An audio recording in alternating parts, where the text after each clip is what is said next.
It seems like every time you turn on the news these days, you hear something about immigration, from asylum seekers to the caravan to increased deportations. It's hard to separate the political rhetoric from the facts on the ground. In order to get a better look at things, I took a trip down to the border. Let's see what we find out when we actually speak to people living on either side of the US-Mexico border.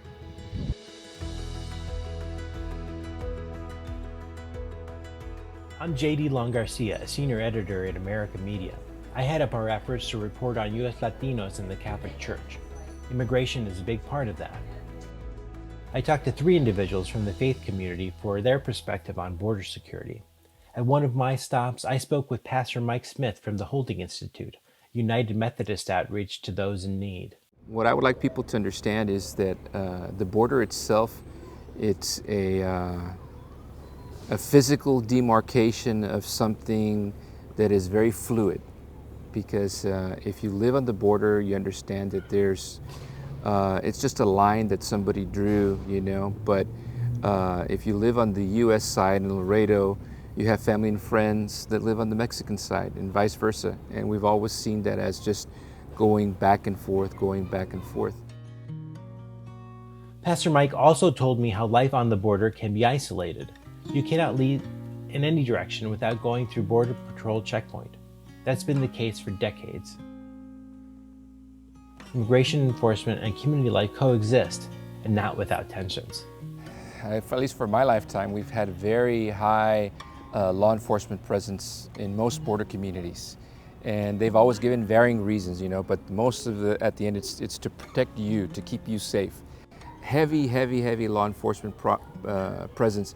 Does that make you safer? I mean, that's really the question. Do you go to bed easier at night because you know that there's 2,000 Border Patrol agents stationed in your region?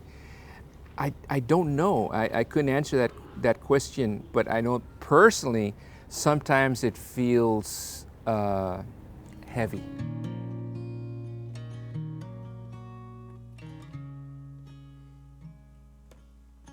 Border officials often rely on support from faith-based organizations to accommodate the needs of newly arrived asylum seekers. Catholic Charities is one of many service providers. Benjamin de la Garza knows the needs of the community and the need for security. You know, of course we need border security because we have those type of crimes, especially in the border, because you want to prevent the drugs, you want to prevent all the illegal activity that goes on in the border, or across the river. Yeah. The border itself seemed peaceful to me, but the more I heard from people, the more I realized how much the community on both sides is affected by crime and gang violence. I wanted to hear from those who are impacted by this. Asylum seekers and recent deportees. I met some of them at the Casa del Migrante in Nuevo Laredo. Father Julio Lopez oversees the center, which provides shelter, food, medical attention, and legal counsel to migrants. He sees the effects of crime every day, but he does not think a border wall will do much to fix the problem. For Nuevo Laredo and for the entire world, the idea of a wall, it's absurd. The Berlin Wall fell. Why are we thinking about more walls? I think Pope Francis has said it clearly many times. We had to build bridges of humanity before walls. Barriers already exist, be there cultural barriers or socio-political barriers that often separate us. Many times they're an instrument of discrimination. So with all that, why do we need more barriers? Many Americans have already made up their minds about the border wall, but things on the border are much more complex. Almost everyone I talked to acknowledged the criminal element and the need for border security, but they did not see a physical wall as the way forward. The Church recognizes the right of nations to regulate their borders, but she also asks us to recognize the dignity of every human person, from conception to natural death.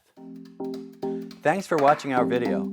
Please click on the subscribe button below for more insights into the world of faith, culture, and news from American Media.